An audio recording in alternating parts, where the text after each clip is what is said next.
This program is for discussion purpose only. Business Plus TV or any of our anchor does not bear any responsibility or liability towards the content.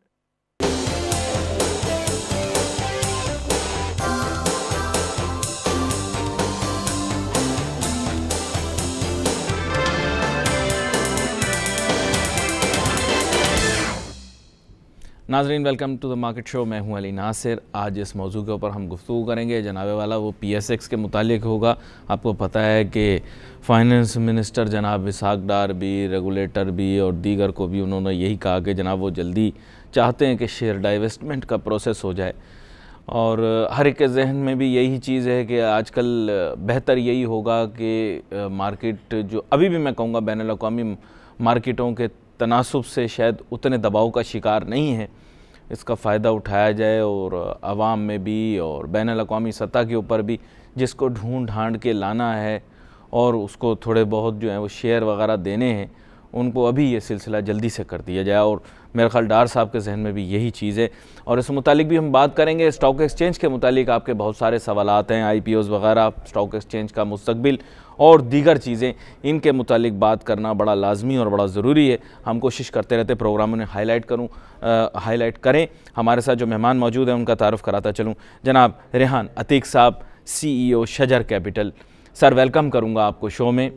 और आज का, जैसे मैंने तमहीद के अंदर मौजू का जिक्र किया, ये बात एक काफ़ी अरसे से रही है कि हमारे यहाँ स्टॉक एक्सचेंज ने जब अपनी हैयत और शक्ल तब्दील की है, जिस पर हर आदमी खुश नहीं है। हकीकत जो है दरअसल वो यहाँ पर बयान नहीं की जाती, क्योंकि बहुत सारे लोग ऐसी मुश्किलात का शिकार हो चुके हैं कि जो पहले शिकायतें किया करते थे, अब वो अपने कारोबार के लाले पड़ गए हैं उनको। सच्ची जो बात है आपसे कर दें, लेकिन बहुत सारे प्रोफेशनल लोग इन मामलात को बेहतर अंदाज से समझ भी सकेंगे, इसीलिए आपको दावत दी है ताकि आप बेहतरीन और ऐसा अंदाज में लोगों को समझा सकें कि इसका मुस्तकबिल क्या होगा। जी बिल्कुल। आई थिंक नासिर, आपने जो बात कही है, और आई थिंक अगर आप इस वक्त ग्लोबली एक्सचेंजेस को देखें तो आई थिंक उनमें डीम्यूचुअलाइजेशन का और डाइसइन्वेस्टमेंट का जो फिनोमिना है वो कोई नॉन फिनोमिना है। और हमारे यहाँ भी अगर आप पाकिस्तान मर्केंटाइल एक्सचेंज को देखें तो टेक्निकली जहाँ पर उसमें अगर आप देखें तो डिफरेंट लोकल हैं, लेकिन share holders already institution, financial institutions भी हैं, CDC है हमारे यहाँ। तो आई थिंक प्रोसेस को और किसी भी सिस्टम को ट्रांसपेरेंट बनाने के लिए, और आगे जब हम एक उस तरफ चले गए हैं कि जहाँ पे गवर्नेंस को इम्प्रूव करना है, या फिर हमने एक एंटिटी को उस लेवल पे लेके जाना है जहाँ पर आपके जिसको हम कह सकते हैं कि क्वालिटी ऑफ शेयर होल्डर्स है, क्वालिटी ऑफ इन्वेस्टर, जो कि टेक्निकली मैनेजमेंट, जो फिलॉसफी है कि मैनेजमेंट और बेसिकली जो ब्रोकर्स हैं उनका में फ़र्क हो। जो मैनेजमेंट है ऑफ कोर्स जाहिर है कि जो आएगी अपने साथ इंटरनेशनल एक्सपीरियंस लाने के अलावा, जब आपकी वही वाली बात है कि जब आपको एक अगर इंटरनेशनल, फ्रैंकली स्पीकिंग सबसे इंपॉर्टेंट बात तो ये है क्या हमें क्वालिटी इंटरनेशनल पार्टनर मिलता है कि नहीं मिलता। दैट इज़ मोर क्रिटिकल और क्रूशल, कि हम ये ना हो जल्दी में हम किसी ऐसे को लेकर आएँ जिससे हमें वैल्यू एडिशन के बजाय हमें उसकी वजह से सब थोड़ी सी रुकावटें महसूस हों। तो ये जो इतना मुख्तसरन लुकमा दूंगा बीच में, बात ये इतने रोड शो जो कर रहे थे, मैं आपको सच बताऊं दिल को अजीब सा लगता है। 2 साल पहले इसी टेबल पर बैठा था, नाम जिक्र नहीं करूंगा, एक मेंबर बैठे हुए थे या मेंबर के रहनुमा बैठे हुए थे, उनके रिप्रेजेंटेटिव, वो जनाब कहने लगे कि स्ट्रेटिजिकली हम जो पार्टनर ढूंढ रहे हैं वो जनाब हम लंदन से ढूंढ के ला रहे हैं, यानी FTSE आ रहा है, लंदन स्टॉक एक्सचेंज। यानी एक मजाक है हमारी आवाम के साथ कि इस तरह की गलत बयानियाँ की गई, गलत एक्सप्लेन किया गया, उससे उम्मीदें बढ़ाई गई। सही है, ठीक है, अच्छी बात है, उनका इंटरेस्ट लेना हमारे लिए बड़ा पॉजिटिव है, लेकिन उसको फिर रियलिटी में आप अगर कन्वर्ट ना कर सकें ना, तो वो फिर सारा का सारा नहीं। एग्जैक्टली आपका नासिर जो बात है, अगर आप ये देखें जब हम किसी को मैंडेट देते हैं तो ऑफ कोर्स उसका ये विजन होता है और क्लियर होता है कि जी वो ग्लोबली आपकी ट्रांजेक्शन को पिच करता है। Just like investment banking transaction, कि जब आप इन्वेस्टमेंट बैंकिंग की ट्रांजेक्शन करने जाते हैं तो यू फील कि जी मेरी 10 में से आज ट्रांजेक्शन सुबह आऊँगा तो ये होगा कि मैंडेट साइन हो चुका होगा और मेरी ट्रांजेक्शन खत्म हो जाएगी। लेकिन ऑफ कोर्स उसमें बहुत सारी चीज़ें देखनी पड़ती हैं, आपकी मार्केट साइज़, आपकी मार्केट डायनेमिक्स, क्या पाकिस्तानी मार्केट उस लेवल पर आ गई है गवर्नेंस लेवल पे जहाँ पर हम इंटरनेशनल इन्वेस्टर्स को उस लेवल के, जब हम बात करते हैं NYCC की, न्यूयॉर्क स्टॉक एक्सचेंज की, या फिर हम बात करते हैं लंदन स्टॉक एक्सचेंज की, तो क्या हम उस लेवल पर हमारा साइज़ उसमें है कि हम उनको फाइनेंशियली उनके लिए वायबल प्रोजेक्ट होगा। आई एम नॉट सेइंग कि पाकिस्तान उनके रडार में नहीं है, बीइंग एन इन्वेस्टर यकीनी तौर पर होता है, लेकिन जब बात करते हैं आप एज ए स्ट्रैटेजिक पार्टनर आने के लिए, तो फिर आपको मार्केट का साइज़, मार्केट के फंडामेंटल्स और ये सारी चीज़ें देखना बहुत इंपॉर्टेंट हो जाती है। ये आपने जो बड़ी अहम बात की ना, उसमें असल में क्या है कि लोग उसको फिर भी चाहे हम माने या ना माने, बैनुल-अक़वामी सतह के ऊपर जो एफिशिएंट मार्केट हाइपोथेसिस है उसके तहत आपकी मार्केट को वेयर ज़रूर करेंगे। एग्जैक्टली। तो आई थिंक जब आप इस तरह के पार्टनर्स को, ऑफकोर्स जब आप जाते हैं तो रोड शोज़ अपने सबने किए और लोगों का इंटरेस्ट भी आता है। और ये जब हम पाकिस्तान की कैपिटल मार्केट को पिच करने रोड शोज़ में जाते हैं तो वहाँ से जब जितने भी इन्वेस्टर्स आते हैं बहुत बुलिश होते हैं कि जी एवरीबॉडी आस्किंग क्वेश्चन कि जी के पाकिस्तान की मार्केट बताओ, ये बताओ कि जी फलां सीमेंट में क्या है। लेकिन उसको फिर कन्वर्ट होते हुए आई थिंक उसमें से अगर आप कहें कि जी 20 लोग आपसे इंटरेस्ट शो करते हैं तो उसमें से 2 या 3 ऐसे होते हैं जो रियल टर्म में उसको कन्वर्ट करते हैं इनटू द इन्वेस्टमेंट। लेकिन आज मैं आपसे बड़ा ही मुश्किल सवाल जी पूछिए सर। अगर मैं मार्केट को पिच करता हूँ बैनुल-अक़वामी सतह पर भी, कमर्शियल बात कर रहे हैं हम, ये गवर्नमेंट वगैरह वाली बात नहीं कर रहे हैं ना, रेगुलेटर से एसोसिएटेड, कमर्शियल पिच कर रहे हैं, तो हम अब एक कमोडिटी बेस्ड मार्केट तो नहीं है। बिल्कुल ठीक है। हम एक एक्सपोर्ट ओरिएंटेड कंट्री ज़रूर खुद को कहलवाना चाहते हैं, हम है नहीं, लेकिन हमारी जो स्टॉक मार्केट है या हमारी कैपिटल मार्केट है उसमें we are not export heavy, हम मैन्युफैक्चरिंग हैवी।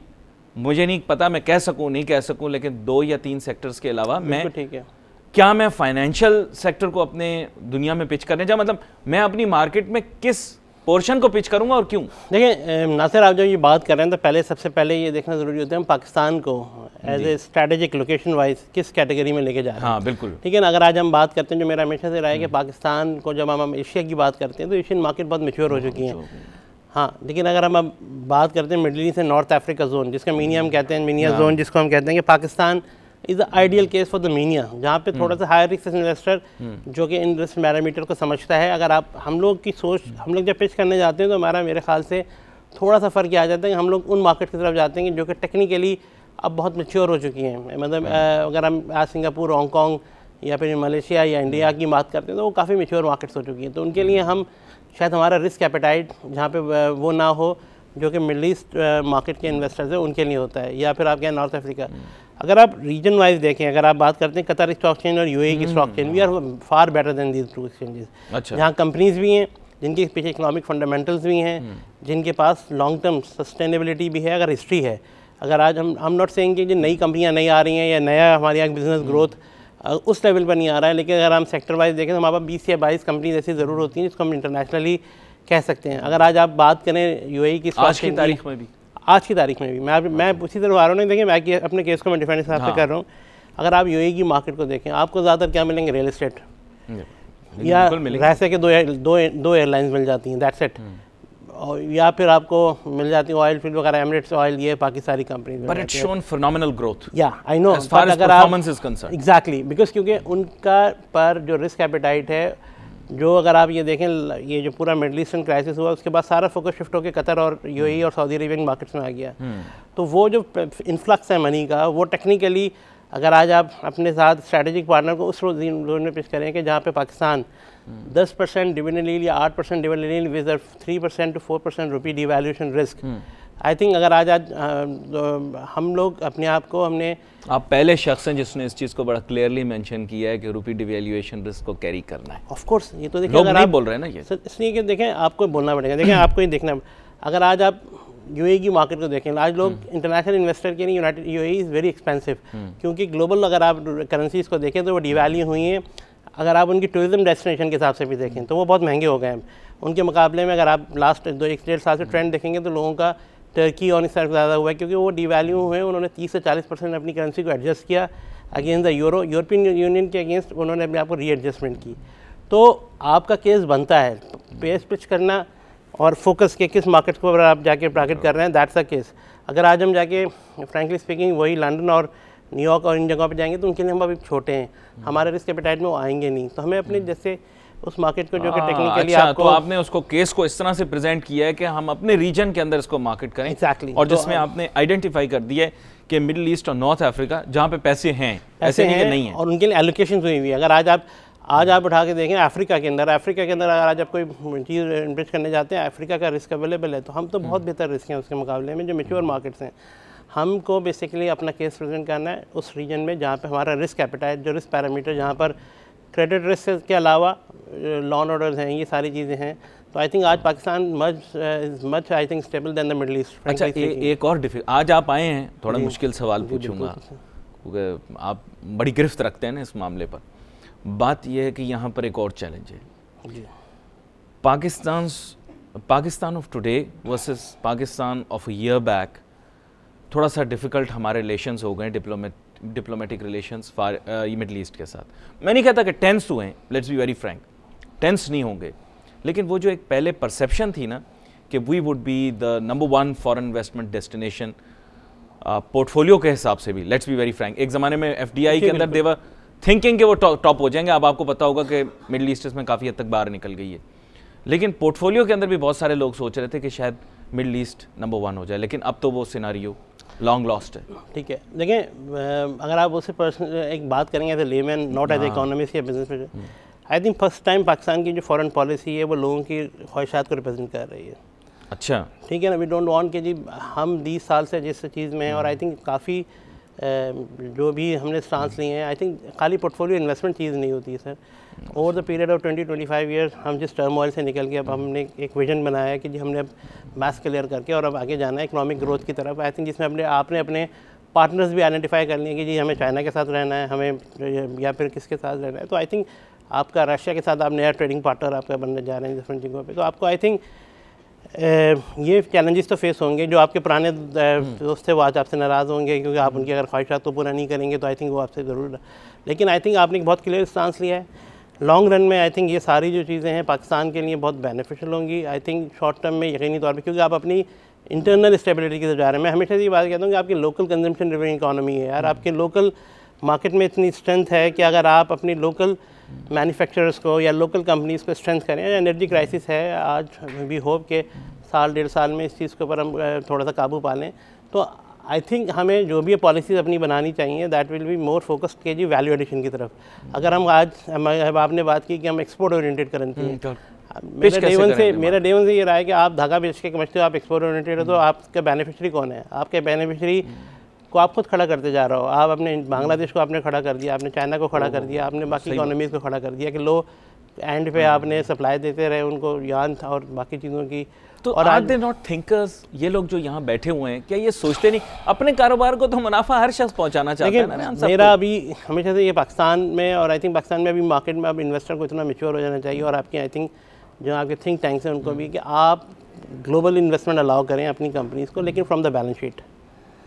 ठीक है, अगर निशात ने 50,000 इंडस्ट्री फैक्ट्रीज लगानी है, लगाने दें, but from the balance sheet. Nishat Corp Pakistan will be the basically parent company. Sir multinational का होता है, उनका जो एंड में प्रॉफिट जाता है वो उनकी बैलेंस शीट पे जाता है, चाहे वो यूएस कंपनी हो, there will be branch offices होती हैं, या फिर वो ये नहीं होती हैं कि बाद में आप पूछते फिरेंगे जी आपने पता नहीं कहाँ से पैसे लगा के कंपनी बना ली। तो आई थिंक आप उन कंपनीज़ को इंकरेज करें कि अगर आपने ग्लोबली आपके चीप लेबर अवेलेबल है, आप उससे ज़रूर बेनिफिट उठाएं, लेकिन उसका अल्टीमेटली जो प्रॉफिट है रिपैट्रिएट हो गया आपकी कंपनी की बुक्स में है। असूली तौर पर तो ऐसे ही असासा तो पेरेंट के गिना जाएगा। ठीक है, मेरा ख्याल है बिल्कुल वैसे ही होना चाहिए। और अकाउंटिंग ये इंटरनेशनल आप उनको अगर बेनिफिट देना, आप उनको 2 साल की टैक्स एग्जेम्पशन दे दें कि जो इंटरनेशनल आप प्रॉफिट एमिट करके यहाँ लाएंगे उस पर टैक्स कोई उस प्रॉफिट के ऊपर एक्सक्लूड हो जाएगा from the taxation point of view या बाकी चीज़ों से। तो आई थिंक आप जब तक ये चीज़ें नहीं करेंगे तो आई थिंक आप वैल्यू एडिशन की तरफ नहीं जाएंगे, क्योंकि देखिए अभी हम एक्सपेंसिव हैं एनर्जी की वजह से, बाकी चीज़ों की वजह से। आपका जो इन्वेस्टर है वो शॉर्टकट ढूंढता है कि जी ठीक है जी बाहर से मैं करके ये कर लूँ, फला कर लूँ, क्योंकि हर एक बिजनेसमैन ने प्रॉफिट को ऑप्टिमाइज़ करना होता है। तो आई थिंक अगर आप उसको बेनिफिट देंगे, ठीक है, आप अपनी शॉर्टकमिंग्स को अंदाज़ा लगाते हुए कि ठीक है जी हम अलाउ करते हैं, लेकिन सर्टेन पीरियड के अंदर आपको जो प्रॉफिट की रिपैट्रिएशन है वो सारी बैलेंस शीट पे लानी पड़ेगी, या फिर जो भी सारी चीज़ें। तो I think that will be the focus कि जो आपको इंटरनेशनल मार्केट में कंपटीशन करने का मौका मिलेगा। आज हम लास्ट 5 से 7 एक भी कॉन्ग्लोमरेट है पाकिस्तान का? एक भी? मैं चाहूँगा कि आप मुझे बताएं, एक भी कॉन्ग्लोमरेट? मैंने बहुत ढूंढा है, मुझे कॉन्ग्लोमरेट नहीं मिला। हाँ एक ज़रूर कहते हैं कि एक ग्रुप है यूके का, आप भी जानते होंगे, but that is owned by overseas Pakistanis, it operates in a country where they're citizens. Exactly. है ना? तो they are basically UK based and they are investing in Pakistan. Basically it's not a Pakistani company, it's a UK based company. It's an overseas investment into Pakistan, foreign investment. सही कह रहा हूँ? बिल्कुल exactly. और इसके अलावा कोई conglomerate है? बिल्कुल नहीं है। तो सर किस तरह से चलेगा? मैं यही आपको बता रहा हूँ कि आपकी जो पॉलिसीज हैं वो डिस्करेज नहीं होनी चाहिए, वो इंकरेज करें आप। ठीक है जी, आप अपनी बैलेंस शीट से करें या बाकी कंपनीज को इंकरेज। अब सारा पॉइंट ऑफ व्यू आ जाता है कि आगे लॉन्ग रन में जब आप बात करते हैं कि कैपिटल मार्केट की ग्रोथ की, इसीलिए हमारी कैपिटल मार्केट अब स्टैग्नेंट हो जाती है एक जगह आने के बाद कि ठीक है, एक दफ़ा जब ऑयल प्राइसेस नीचे आती हैं तो आपका स्टैक इंडेक्स पूरा नीचे आ जाता है ऑयल प्राइस की। अब it's now more a commodity market. Technically oil prices बढ़ती हैं तो आपके स्टॉक्स बढ़ना शुरू हो जाते हैं। तो technically you are betting on the commodity की। टेक्निकली जो कमोडिटी महंगी हो गई तो आपने कहा जो लॉन्ग टर्म ग्रोथ होती है, फॉर एग्जांपल कि अगर आप कहें कि जो आपने बात कही थी कि क्या हम अपने किसी सेक्टर को बाहर लॉन्ग टर्म के लिए पेश कर सकते हैं, उसमें थोड़ा सा प्रॉब्लम ये आता है कि क्योंकि आपके जितने भी स्टॉक्स हैं दे आर मोर आपके लिंक के उनकी इंटरनल ग्रोथ से ज़्यादा वो लिंक्ड हैं कि जी इंटरनेशनल अगर आप कोल प्राइसेस नीचे हो जाएंगी तो आपकी आई थिंक कंपनीज़ के जो हैं वो शेयर या तो प्रॉफिट में चले जाएंगे या लॉस में चले जाएंगे। वो इस बेसिस पे आप इस वक्त जैसे आप कहें बारिंग फ्यू कंपनीज नहीं आप टारगेट कर पाते कि ठीक है जी इनका they have a long term 10 years plan, 10 साल में इनका ये स्ट्रैटेजिक प्लान है कि इन्होंने 10 साल में ये चीज़ें अचीव करनी है, जिसकी बेसिस पे कंपनी की जो ग्रोथ है वो इंटरनल ग्रोथ आ रही है। इज़ नॉट कि जिसको हम कहें कि जी इस कंपनी की ग्रोथ आ रही है कि जो ये धागा महंगा हो गया तो ये सस्ता हो गया, टमाटर सस्ते हो गए तो जी टमाटर, क्योंकि इनके पास होल्डिंग जो है वो फूड बैग कंपनी है, यानी कमोडिटी प्राइस फ्लक्चुएशन जो है वो आपके शेयर प्राइस को ना सिवाय फाइनेंशियल सर्विसेज सेक्टर के जहाँ पर बैंकिंग सेक्टर के स्टॉक होते हैं जिनको आप कहते हैं कि जी ठीक है जी ये है। लेकिन क्योंकि जब इंटरेस्ट रेट की हम बात करते हैं तो इंटरेस्ट रेट अब आपके उस लेवल पे आ चुके हैं और आपका जो इंटरेस्ट रेट कॉरिडोर है वो इतना वाइडनिंग नहीं हो रहा, बहुत नैरो होता जा रहा है कि बैंकिंग स्प्रेड बहुत थिन होते चले जा रहे हैं। तो बैंक्स के पास आई थिंक अब चैलेंजेस हैं गोइंग फॉरवर्ड एसेट क्लासिफिकेशन के और एसेट फाइंडिंग के इज़ नॉट, अब क्योंकि government interest rate is now zero. Government तो अब अपनी अब उधार देना पड़ेगा, मतलब to be very frank. Exactly, अब तो गवर्नमेंट तो अपनी प्राइसिंग को डिक्टेट करती है टेक्निकली गवर्नमेंट, और इज़ प्लेइंग वंडरफुल कि जिन्होंने इंटरेस्ट रेट को नैरो करते करते इस लेवल पे लेकर आ गए हैं जहाँ पर आपका 7 साल 8 साल 10 साल का बॉन्ड 7.5% पे आ गया। लेकिन एक मुश्किल सा गेंद अब दोबारा से हमारे यहाँ पूरे मुल्क को म्यूचुअल फंड की तरफ राग़िब करने की कोशिश की। यहाँ इंटरेस्ट रेट के ऊपर मैं बात कर रहा हूँ, बाकी तो मैं आपके साथ सेक्टरल बात करूँगा। क्या किया आपने म्यूचुअल फंड इंडस्ट्री को इनकरेज किया कि वो मनी मार्केट की तरफ जाए। मैं सही कह रहा हूँ? बिल्कुल ठीक है। और पूरे मुल्क को आपने लगा दिया इसमें हाइब्रिड और मनी मार्केट में, thinking that interest rate will sustain for ever. Sir आज रिटर्न उसने कम कर दिया, अब स्टॉक मार्केट ज़्यादा, मैं वैसे बोल रहा हूँ नुकसानात के बावजूद स्टॉक मार्केट का aggregate return, let's leave out this period which was difficult topsy turvy period, उसके अलावा रिटर्न बेहतर दे रहा है। आपने हाइब्रिड के चक्कर में और मनी मार्केट के चक्कर में 6% देंगे म्यूचुअल फंड पे रिटर्न? मैं आपसे खाली पूछता हूँ। जी बिल्कुल। अच्छा देखिए, हम अनफॉर्चुनेटली जो हमारे जो एसेट मैनेजमेंट कंपनीज हैं, एक तो उन्होंने देखिए 2 चीज़ें टारगेट नहीं की। उन्होंने एक तो रिटेल बेस नहीं बढ़ाया अपना, ठीक है। आज भी अगर आप नॉर्मल बैंकिंग सेक्टर में डिपॉजिटर्स को जो 5 लाख या 3 लाख रुपए रखने जाता है उसको 2% 2.5% ज़्यादा रिटर्न नहीं मिल रहा होता, 3% से। बैंक अकाउंट की बात, बैंक अकाउंट में 3% आप जाके आप 2 लाख रुपए रखाएं, आपको 2-3% से ऊपर नहीं देंगे, ठीक है ना कि जी ठीक है जी हम 3 लाख के डिपॉजिट पे आपको 6% तो देंगे नहीं, ठीक है। हमें बेसिकली हमने जो टारगेट आइडेंटिफिकेशन थी उसमें थोड़ा सा गलती करके हम लोगों ने हॉट मनी की तरफ ज़्यादा चले गए कि ठीक है जी हमने प्रोविडेंट फंड पेंशन फंड को टारगेट करना है, उससे 10 बिलियन उठाएंगे, we will charge up 0.25% fee और end of the day we will make a money. अब जो आपने बात की कॉन्सेप्ट में गलती कोई नहीं थी, ठीक है ना, आपके इन्वेस्टर के क्लासिफिकेशन में गलती थी। आपका जो कैपिटल मार्केट का इन्वेस्टर है वो हमेशा से उसका जो होता है वो लॉन्ग टर्म विजन होता है कि जो 10 साल या 5 साल के पैसे होते हैं, ये कैश मैनेजमेंट या कैश मनी होती है, एसेट लायबिलिटी ALM मनीज होते हैं जिनको आपको पता होता है कि जी मेरे पास 2 महीने के लिए 3 महीने के लिए लोगों की सैलरीज आ रही होती हैं, वो कहते हैं ठीक है rather than keeping a deposit in bank, मेरे पास अगर हर महीने में 10% भी सेविंग करता रहूँ अपनी, तो मेरा एक ultimately after 1 year 2 lakh 3-4 lakh what जो भी आपकी सैलरी बनती है उसके हिसाब से मेरे पास एक क्वेश्चन डेवलप होता चला जाएगा। जो एसेट मैनेजमेंट कंपनी का जो म्यूचुअल फंड का कॉन्सेप्ट यही था कि लोगों को आप बेसिकली उन पैसों जो पूल ऑफ मनी बनाएं और उन लोगों को जो 2 लाख या 3 लाख रुपए से ज़्यादा नहीं रख सकते हैं महीने का या 50,000 रुपये नहीं रख सकते, तो आप उनको वो रेट ऑफ रिटर्न मार्केट पे दें जो कि टेक्निकली आपका हो। कैश फंड का यकीनी तौर पे ये हुआ। मुझे आपको रोकना पड़ेगा, छोटी सी मुझे एक ब्रेक लेनी है, ब्रेक के बाद वापस आएंगे, अपनी गुफ्तगू जारी रखेंगे। लेकिन आपने बड़ा डिप्लोमेटिकली कह दिया, मैं तो कहूँगा बहुत ही बड़ा ब्लंडर था इनके पार्ट पर कि इन्होंने इस तरह से गलती कर दी। हाँ, लेकिन इस मौजू पर हम बात करते हैं। Let's take a short break.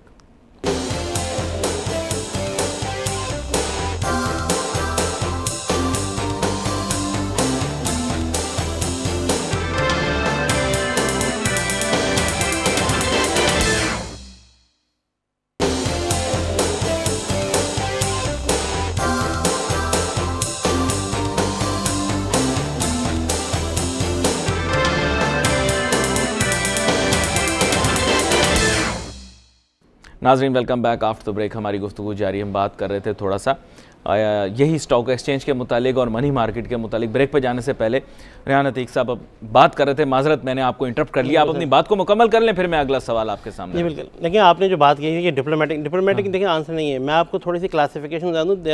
अगर आप मेजर देखें तो 3 या 4 किस्म के हमारे फंड होते हैं। एक होते हैं जो बिल्कुल शॉर्ट टर्म, जिनको आप कैश फंड कहते हैं, जिनके लिए ये है कि आप डे टू डे अपनी जो एसेट लायबिलिटी मैच करना है कि जी आपकी सैलरीज हैं, ये हैं, ठीक है। एक इन्वेस्टर आता है जो कहता है हाइब्रिड, ठीक है जी, I am ready to take a risk, 20% equities में, 60% फिक्स इनकम में। अब उस फिक्स इनकम पोर्टफोलियो की क्लासिफिकेशन डिफरेंट आ जाती है। कुछ हो जाते हैं जो अंडर 3 मंथ्स मेच्योरिटी के पेपर्स हो जाते हैं, कुछ 16 मंथ होते हैं, कुछ ईयर, कुछ 10 साल के बॉन्ड भी आ जाते हैं। अब वो लोग जो बॉन्ड फंड में एक्सपोजर लेते हैं, देखिए उस बॉन्ड फंड का और एक्विटी फंड का अगर मैं फ़र्क ऐसे में सिमिलैरिटीज़ भी हैं और फ़र्क भी है। सिमिलैरिटीज़ ये हैं कि वहाँ पर कैपिटल इरोजन के चांसेस पूरे हैं अगर आप मेच्योरिटी तक नहीं जा रहे हैं। ये बात डिस्क्लोज की जाती है कभी खुल के?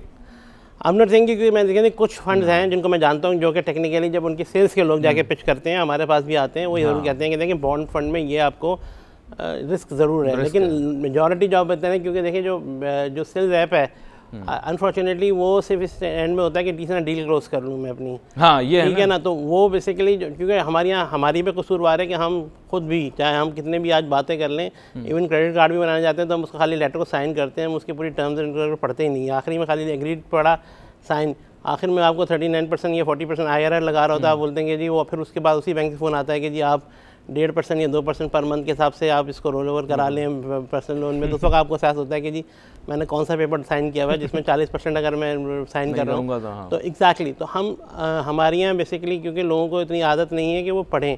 अब बात ये है कि जिस तरह के आप लोग हैं जो प्रोग्राम करते हैं, इसी तरह हमारी यहाँ म्यूचुअल फंड एजुकेशन पे या फिर हमारी इस तरह की एजुकेशन पे कोई प्रोग्राम ही नहीं होते हैं। You are very clear that this is not a zero risk investment, even if it is invested in government और ट्रेजरी। देखिए अगर ट्रेजरेबल में है और आपको पता है कि मैंने 3 महीने के मेच्योरिटी या 6 महीने पे जा रहा हूँ, तो आपको टेक्निकली वो इंटरेस्ट रेट रिस्क फिर भी होता है, ऐसा नहीं है कि ज़ीरो हो जाता है, क्योंकि वो आप इंटरेस्ट रेट में बॉटम आउट हो जाता है, क्योंकि आपका रिस्क जो इंटरेस्ट रेट कॉरिडोर है वो बहुत नारे होता है, तो उसमें आप 10% की वजह 7% में निकल जाते हैं, 6% की नहीं। लेकिन अगर आप बॉन्ड फंड में जा रहे हैं जिसके 3 साल या 4 साल से ज़्यादा की होल्डिंग है बॉन्ड्स के अंदर, उसमें आप क्योंकि कैपिटल प्रोटेक्टेड नहीं होता है वो, क्योंकि टेक्निकली आप ये कहेंगे क्योंकि जब बॉन्ड मार्केट की हमने 2008 में देख चुके हैं कि टेक्निकली जब आपकी जो TFC पोर्टफोलियो या बैंक की जो बॉन्ड की यील्ड रिवर्स हुई थी, तो आई थिंक बॉन्ड फंड्स को काफ़ी हिट लगी थी। But frankly speaking our bond market is not similar to the bond market internationally.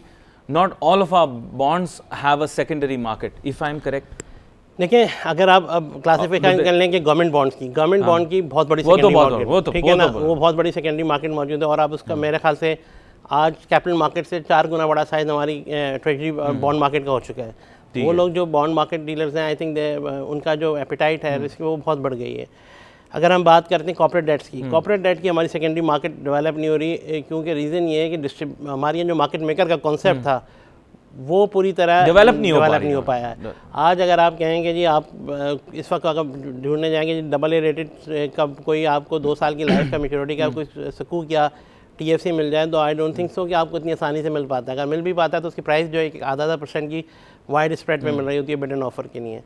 तो जो अनफॉर्चुनेटली ग्लोबली जो आपने बात की कॉर्पोरेट डेट मार्केट की, जब तक आपके यहाँ डेवलप नहीं होगी, जबकि यहाँ आपके यहाँ institutions as a market maker जो हैं स्पेसिफिक आप इंस्टीट्यूशन को लाइसेंसिंग करेंगे, वो मार्केट मेकिंग का काम करेंगे, ठीक है जी, up to extend of let's say कि 5 मिलियन रुपीज़ या 5 लाख वोट जो भी उनका है, आपको बिड एंड ऑफर की प्राइसेस इस सर्टेन स्प्रेड पे मिलती रहेंगी।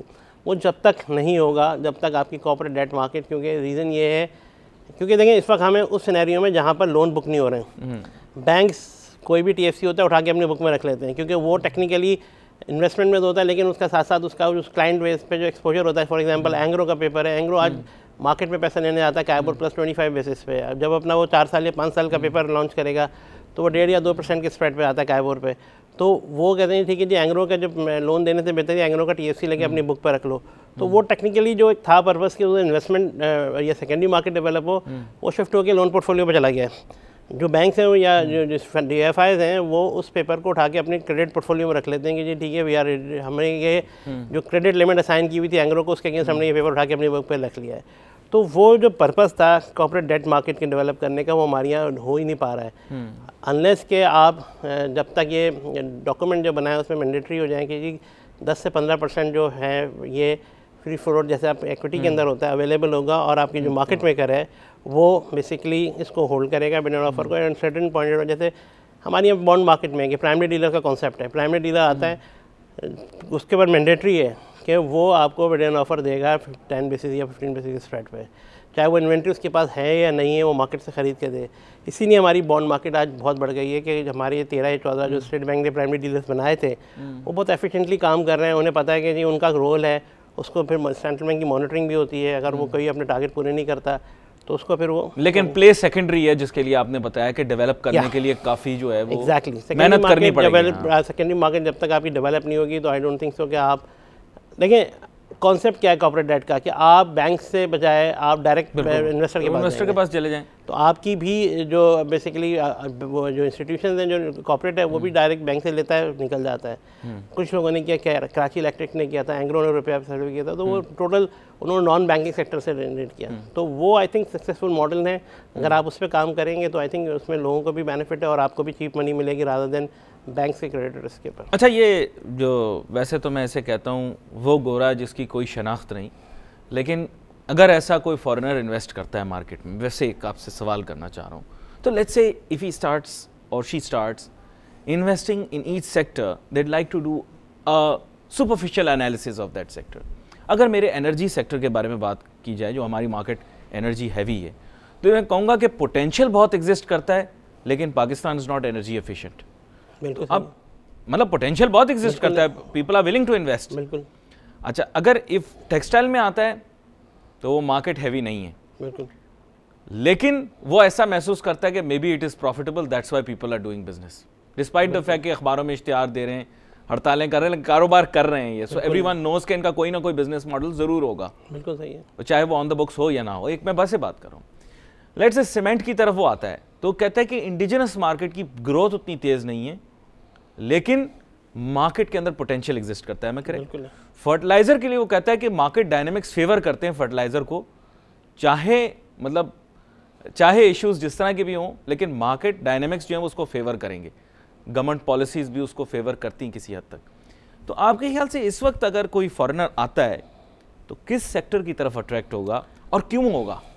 देखिए, हमको जब हम पाकिस्तान को पिच करने की बात करते हैं तो आई थिंक पाकिस्तान एक, या अगर आप इस पूरे रीजन को देख लें, चाहे वो इंडिया को देख लें या बांग्लादेश को देख लें, we have a unique I think component कि जो आपकी लोकल कंजम्पशन जो है ग्रोथ ड्रिवन इकोनॉमीज हैं। ठीक है।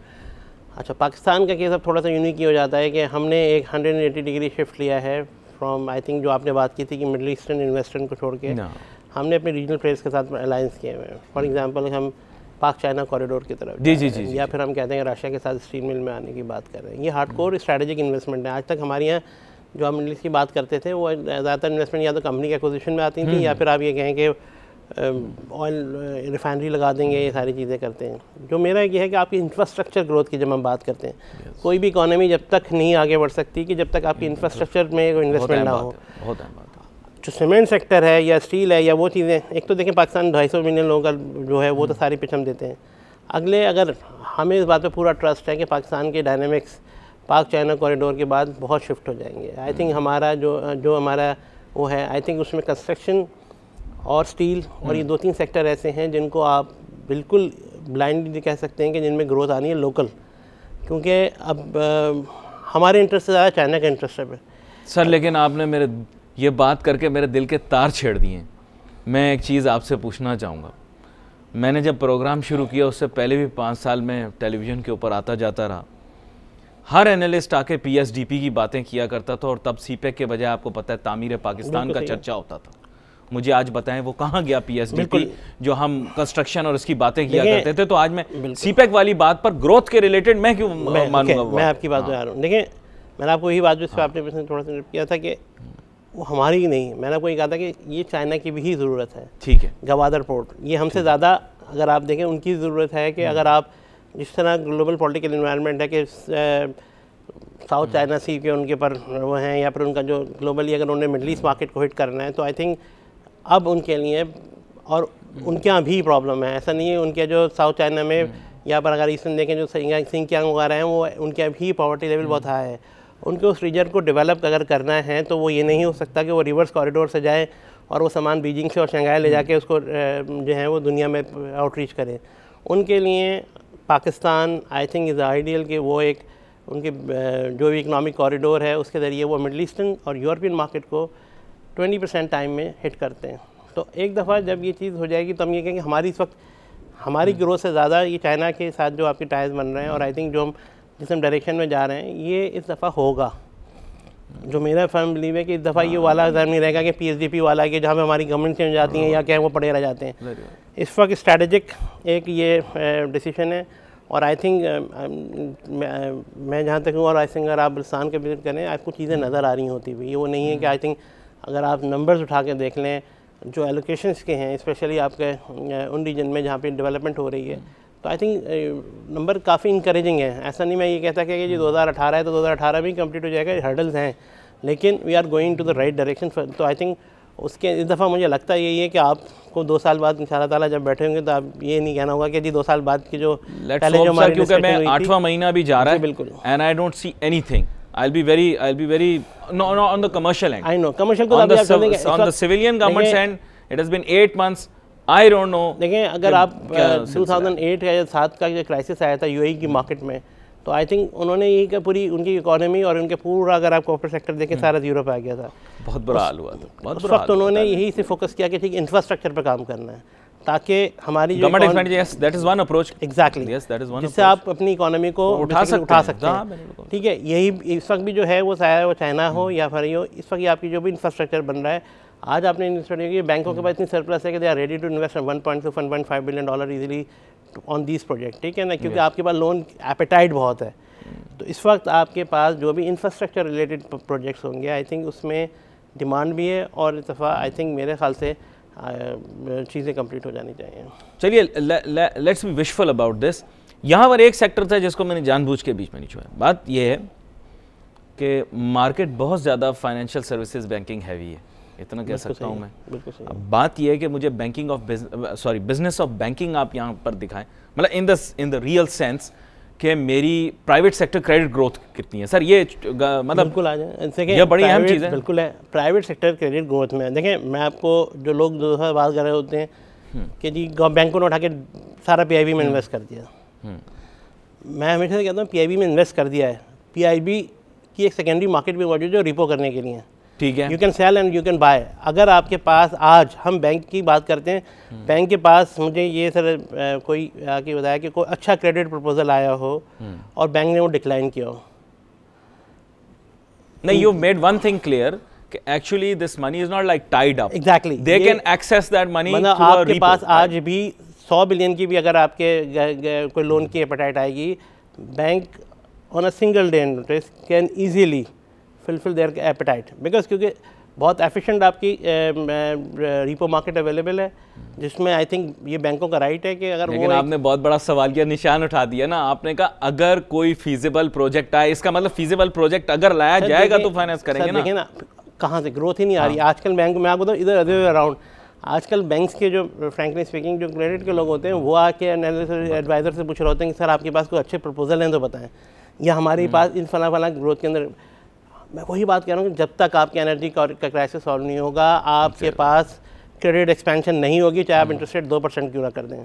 तो व्हाई डोंट दे रियलाइज, क्योंकि that is the question that you asked today कि अगर कोई फीजिबल चीज आएगी obviously that offers a better return for the bank is a business, तो उनको बेहतर मिलता है तो they can immediately have access to those funds. ये आप क्लियर कर रहे हैं, बिल्कुल they can immediately make those funds, right. लेकिन प्रॉब्लम ये कि कोई फिजिबल आए उसका फिजिबल ये कि उनकी जो जिन क्लाइंट के साथ उनकी क्रेडिट एपेटाइट मौजूद है अभी तो वो भी नहीं आ पा रहे हैं। They have a huge limit outstanding जो पड़ी हुई हैं, क्योंकि बात ये है कि आप नहीं, लेकिन आपका दिल तो पूछता होगा कि वर्किंग कैपिटल रिक्वायरमेंट किसी की तो बड़ी होगी। सर वर्किंग कैपिटल रिक्वायरमेंट आपके पास जो मैं वही बात आ रहा हूँ, देखें क्यों हमारी कैपिटल मार्केट बढ़ी है। कैपिटल मार्केट बढ़ने की रीज़न यही है कि टेक्निकल कंपनीज जो पैसे बना रही हैं वो आइदर या तो बायबैक में चले जाते हैं या खुद कर लेते हैं, क्योंकि जब आप एक नया प्रोजेक्ट लेके जाते हैं और आप कहते हैं कि हमारे पास गैस की और की एलोकेशन की बात हो जाए तो वो मिलती नहीं है। जब वो आपको मिलती नहीं है तो आप एक्सपेंशन में जाएंगे ही नहीं। ठीक है, तो आप अल्टीमेटली कहते हैं ठीक है जी हमारे जो सेक्टर रिलेटेड इंस्ट्रक्शन इनमें इन्वेस्ट कर दो, 10 या 12% तो बन जाएगा। रिस्क लोन भी अवेलेबल है, पैसे भी अवेलेबल है, हर चीज़ अवेलेबल है।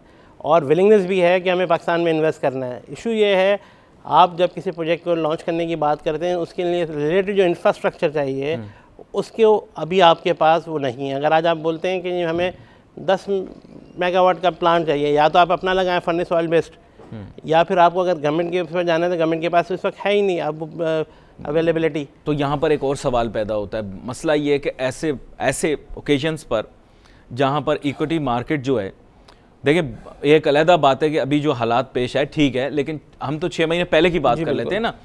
तो मेन इशू ये है कि market hit its peak, that means that would have been IPO season.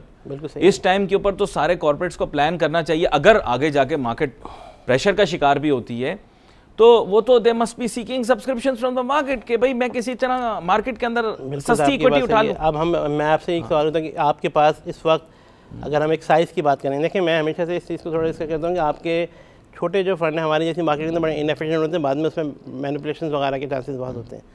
अगर हम साइज़ की बात करते हैं, आपके पास प्राइवेट सेक्टर में अनरेटेड अनरिस्की बहुत कम कंपनीज ऐसी हैं जिनको आप कहें कि आज वो आएँ तो आप कहें उनसे 3 से 4 या 5 बिलियन रुपीज़ की एक्विटी रेज करने आएंगे मार्केट में, या जिनको कहें कि हाँ जो आने के बाद वो एक मार्जिनल प्लेयर नहीं होंगे, वो वैल्यूबल प्लेयर होंगे जिनका इंडेक्स के ऊपर भी वेट होगा, जिनका आपके इंटरनेशनल रडार में भी आएंगे, जिनके इकोनॉमिक फंडामेंटल के अलावा गवर्नेंस के इश्यूज़ भी ऐसे होंगे कि जिनको बेच के आपको ये ना हो कि जी कल को हमने कोई गलत स्टॉक को लिस्टिंग पे लेकर आएँ या सारी चीज़ें करने की है।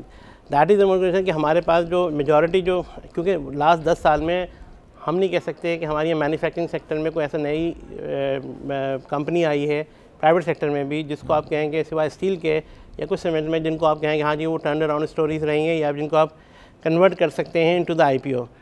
बाकी सेक्टर में आप ये देखें आपकी SME है, SME के अंदर वही वाली बात है कि आपको आई थिंक उसके रूल्स में थोड़ा सा चेंजिंग करनी पड़ेगी कि रादर देन बुक बिल्डिंग उनको वापस आपको IPO वाले पुराने मॉडल पे लेके जाना पड़ेगा, या फिर उनके लिए 2 साल प्री लिस्टिंग कोई लॉज लाने पड़ेंगे। आई थिंक जहाँ पे गवर्नेंस के इशूज़ हो जाएँ सॉर्ट आउट हो गए, आपको 2 साल की पहले प्री, लेकिन इसके ऊपर तो पूरा वक्त चाहिए होगा हमें, हमारे पास वक्त मुख्तसर होता है, क्या करें, वक्त हमारा ख़त्म हो गया। लेकिन बड़े अच्छे मौज़ूआत थे जो आपके साथ डिस्कस हो गए। मेरे ख्याल बहुत सारे जो हमारे एजुकेटेड इन्वेस्टर्स हैं वो बहुत ज़्यादा इस चीज़ के ख्वाह थे कि उनको ये चीज़ें बताई जाएँ। बड़ी अहम बातें रही हैं, बहुत से ऐसे मौज़ूआत रहे हैं। जनाब रेहान अतीक साहब आपका बहुत शुक्रिया, आप शो पर तशरीफ़ लाए। नाज़रीन हमने गुफ्तगू सुनी और हमने कोशिश की कि स्टॉक एक्सचेंज के मुतालिक बहुत सारे ऐसे मौज़ूआत थे जो जहन में थे वो सारे आज डिस्कस हो जाएं, लेकिन आपको पता है वक्त मुख्तसर होने की वजह से बहुत से मौज़ूआत ऐसे जो मुस्तकबिल के अंदर हम ज़रूर आपके सामने लाते रहेंगे। आज के प्रोग्राम द मार्केट शो का वक्त ख़त्म हुआ चाहता है। हम आपके जो तजावीज़ हैं उनका वेट करते रहते हैं, आपके सवालों का, मज़ामीन का जो आपके जहन में आते हैं हमें ज़रूर सोशल मीडिया के ज़रिए आप भेजते रहा करें। आज के लिए अली नासिर को, हमारी टीम को इजाज़त दीजिए। अल्लाह हाफ़िज़।